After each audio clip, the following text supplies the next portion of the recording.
I can tell you now that my client will likely test positive. I don't think that she's currently under the influence at this time. I've met with Ms. Cummins on numerous occasions, and I don't see a change in her behavior. The defendant drove here and will be leaving here again in a vehicle. We've got a problem, obviously. Are you sure? This defendant showed up to court clearly not in the right state of mind, like it was just another normal day. She seemed to think no one would notice, but once the judge realized what was going on, the entire room went silent. It was one of the most jaw-dropping hearings I've seen in a long time. If you enjoy breakdowns of wild court moments like this. Prior to proceeding with sentencing, Your Honor, I'm requesting that the defendant undergo a UA based on my observations, the observations of law enforcement, and the observations of court personnel. I have reason to believe that the defendant is impaired or under the influence. She is currently subject to bond conditions to where she is not to consume illegal controlled substances or alcohol, and is subject to random UA, breath or blood tests. And based on that and the seriousness of these proceedings, I believe that my request for UA is reasonable. Mr. Premier, what's your position on that? Your Honor, I would object. My client is not under the influence of any illegal substances. She does take prescription medication. Be sure to like and subscribe. I post videos like this daily. Now let's get into what happened. From the moment she walked in, her behavior and body language made it obvious something wasn't right. This wasn't just nerves. There were signs of something much more serious going on. At one point, the prosecutor referred to her behavior. So Judge, we would object at this time. Well, I think the number one question I've got is, does your client actually take prescription medications? And if so, what are the side effects or contraindications? Judge, she takes, it's like a non-narcotic, but it's for muscle relaxer. Does she take all of those simultaneously, or are they staggered throughout the day? Judge, she takes in the morning, and then the other one she takes at nighttime. Mr. Mosher, what's the basis? What phenomena or symptoms have you observed that makes you think that a UA may be appropriate at this time? Your Honor, the behaviors I'm seeing, I would associate with what I've observed previously, what law enforcement described to me as tweaking. Behavior in very blunt terms, like that kind of talk was just normal now. Honestly, it was surprising to hear that kind of language being used in open court. The situation quickly went downhill. And I can try to bring the officer in if you want to hear more from him, if that's the case, Your Honor. I think the best way to handle that is we bring him in and we actually swear him in, and I'll allow you to ask your questions, and then I'll allow Ms. Premier to do that. Your Honor, he got called for a EMS run on a life flight, but he believes there's other personnel to cover, so he said it'd take him about 5 minutes to get here. Okay, if we can stand in recess at this point, I will caution you, Ms. Premier and Ms. Cummins, that the underlying conviction in this case is in fact for unlawful possession of a controlled substance, which is methamphetamine. And if in fact if the court orders that you were to submit to a UA, I'm going to be very, very concerned if in fact you test positive. And maybe you think about that for a few minutes, and maybe. I mean, I can tell you now that my client will likely test positive. I don't think that she's currently under the influence at this time. I've met with Ms. Cummins on numerous occasions, and I don't see a change in her behavior. That's my observation.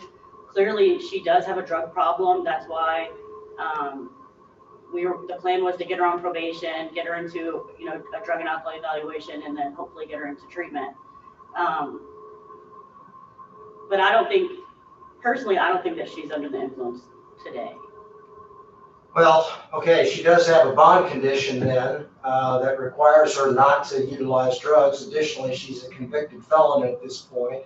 There's an admonition, I'm sure, from Judge Velez that she wasn't to utilize any substances between now and then, or not to engage in any unlawful activities.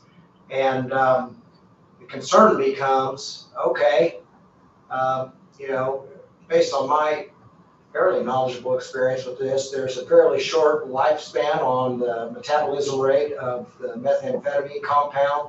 So that would indicate most likely recent or heavy usage. So, Mr. Mosher, if we assume for a second that she's going to test positive and she does not challenge it any further, what would the state's position be?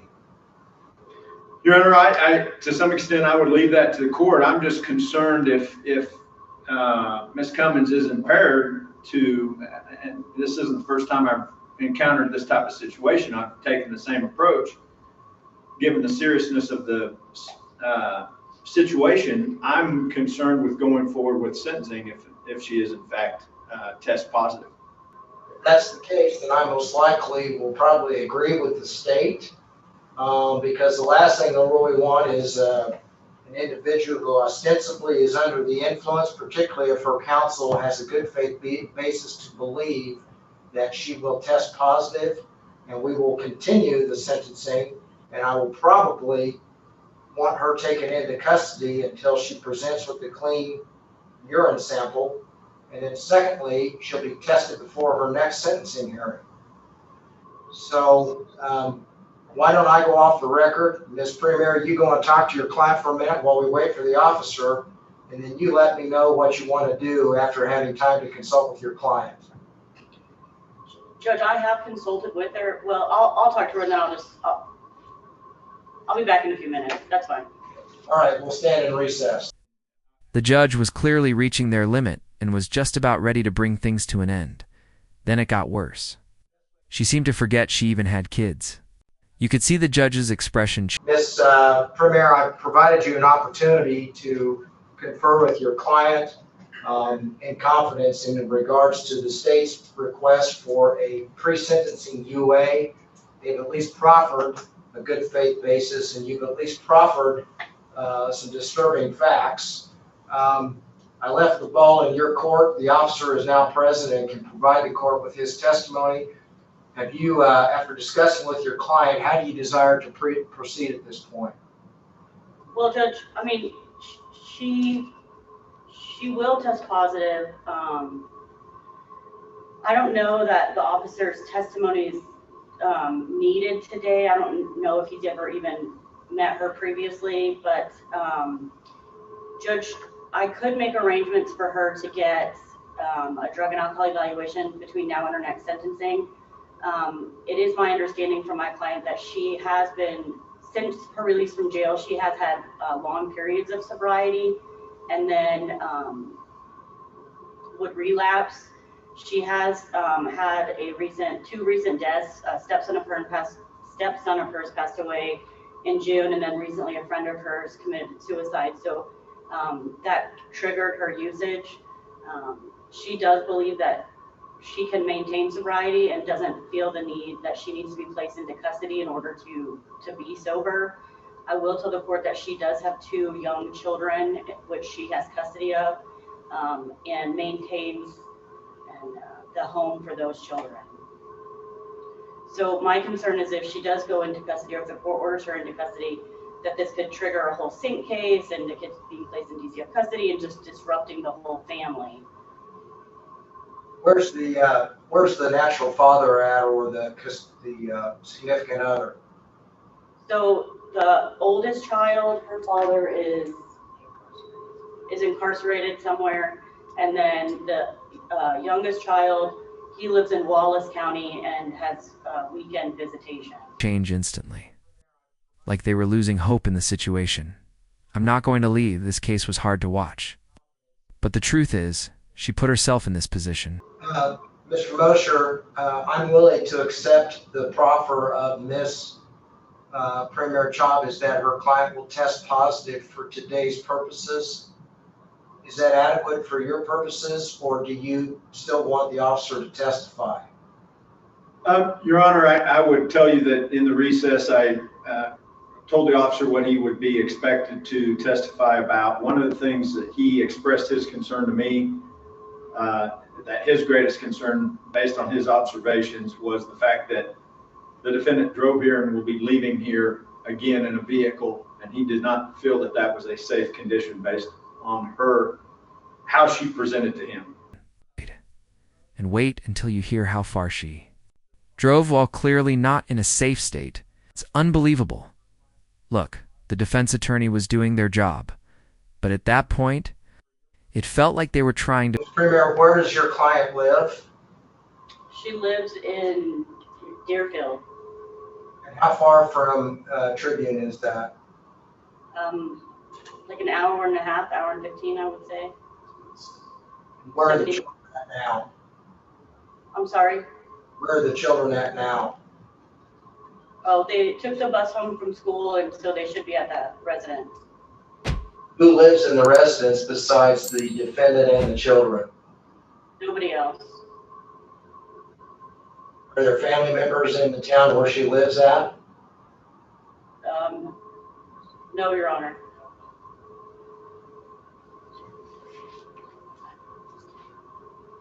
We've got a problem, obviously. Are you sure?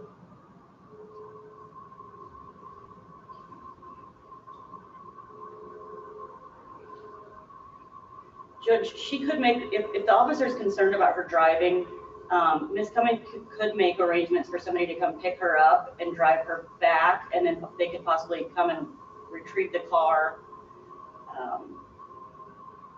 with someone else if the officer has concerns about her driving. Well, I would think that Ms. Cummings would be concerned about her driving because the officer ostensibly has a good faith basis to issue yet another charge, and I'd be worried if I were her about having a potential another conviction. To fix a disaster that was already out of control. And seriously, how do you drive? Like that for over an hour without crashing? It's terrifying, we joke sometimes. But this one really hit hard. I honestly feel bad for her children. Too often, parenting becomes an Mr. Mosher, I don't know what facilities are available up there or what programs are available. But if I order her to be taken into custody until she gives a clean UA, is there anything that can be done to ensure those kids are taken care of until she's released and can pass the UA? I don't want them left alone. Yeah, I understand the court's concern, and I do not know because Deerfield is Kearney County, I believe, and I'm not sure what's available there, Your Honor. Well, I suppose an order for protective custody could be issued, but that would need to originate from the county where the children are at. Am I right on that? Yes, Your Honor. I believe that is correct. I'm going to order that the defendant be taken into custody until she completes a urinalysis and is clean. I'm going to ask that the county attorney contact the Kearney County attorney and take the children into protective custody, and we'll let it fall out from there. I don't think we can jeopardize the safety of those children if mom is in a remission right now. That means those drugs may be prevalent in the house. It's certainly not a lifestyle those kids need to be exposed to. And then we're going to go ahead and reschedule the sentencing in this matter. Ms. Chavez, Mr. Mosher, how likely is it that you can get that accomplished, or what happens to those kids if, for example, you can't get hold of Mr. Gallegos? I don't know. Obviously, from my opinion, I guess they would be unsupervised, which is not a good situation, Your Honor. As an alternative, I think DCF could be contacted and they could take those kids into protective custody as well. afterthought for people who aren't ready, and it's heartbreaking to see. Somehow she got a second chance. Her bond could have been revoked, her children could have ended up in state. Corit came dangerously, close to being a total tragedy. Judge, my client believes that if she were to reach out to the youngest child's father, that he could possibly care for the children instead of placing them into custody until she's released. Is this something that can be accomplished fairly quickly? Yes. All right, I can next 5 minutes? Yeah, can we take a recess to find out if that can be accomplished, Your Honor? That's what I was going to suggest. All right, we're going to stand in a recess. In all likelihood, the defendant would test positive for methamphetamine on this date, the date of her sentencing. So with that being said, that brief overview, Ms. Premier, what's your client's position at this point? Judge, I wanted to let you know I spoke with Retta Underwood, who is the maternal aunt of Miss Cummings. She's actually on the line. I just had her hold on so that if you wanted to hear from her personally, you could. She is willing to go over to the house and pick the girls up. They're out of school for the remainder of the day and the remainder of the weekend. So she's able to care for them. Okay, very good. So, Ms. Perry, I don't need to speak to her. I mean, I'm going to rely upon what you've advised me. The biggest thing I wanted to make sure is that those children were protected and they're not sitting in a home without somebody taking care of them. And if you feel comfortable with those representations, then at some point we have to rely upon that. I would rather they were in the custody of a family member as opposed to being taken into foster care, for example, whatever the situation may be. So with that being said, we are not going to have the sentencing on this date. We're going to take Miss Cummins into custody, and she's going to remain there until she tests positive for a urinalysis. You mean negative? I mean negative for a UA. The other concern that I've got is, does that satisfy the inquiry of the state, or is the state looking to revoke her bond in its entirety, or will that suffice for now? That will suffice for now, Your Honor. Hopefully, this is the wake-up call she needs to turn things around, because she's definitely on a dangerous path. And just a note for anyone watching: filming yourself doing questionable things and sending it to a prosecutor is not the kind of social media moment you want. It's not clever, it's not bold, it's just reckless.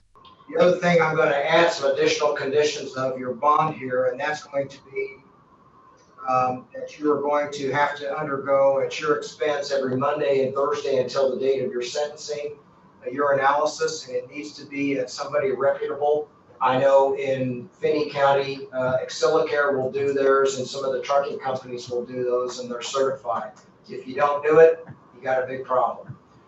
So that's Monday and Thursday. I want those results submitted to Mr. Mosher's office no later than 5 o'clock on those 2 dates. Finally, be prepared at your next sentencing hearing. You're going to be subjected to a UA before we ever commence with the actual sentencing itself. Are there any other conditions that the state would request at this time? No, Your Honor. All right, so the next thing we're going to do is we're going to look for a new sentencing date. I would probably encourage you, Ms. Premier, just like you indicated earlier, that between now and the next sentencing date, that you obtain some type of drug evaluation if possible. If not, it will be ordered pursuant to the PSI. All right, so in the interim, Ms. Cummins, you got your marching orders. So unfortunately, you're going to have to do those UAs, and they're not cheap on Monday and Thursday of each week. You kind of brought this on yourself, and I'm sorry you got to incur those expenses, but it's better than the alternative, don't you think? Yes, very much so. Okay. And those need to be faxed or emailed to my office by 5 p.m. on the day of the test, correct, Your Honor? That's correct. It has to be from a reputable or certified individual testing agency. So, for example, I had a case one time where domestic matter, but the husband was utilizing heroin and meth, and the judge ordered him to submit to a UA. Well, he took a video of himself taking a pee and submitted that to myself and the court. No, that doesn't work. Then he tried a home kit remedy. No, that doesn't work. I want it from an agency because he was manipulating it. So that's why I want it to be from somebody reliable. Honestly, I think she was lucky with the outcome, especially with children involved. The court could have easily taken a stricter approach here. But I'd love to hear your thoughts. Drop a comment and let me know what you think.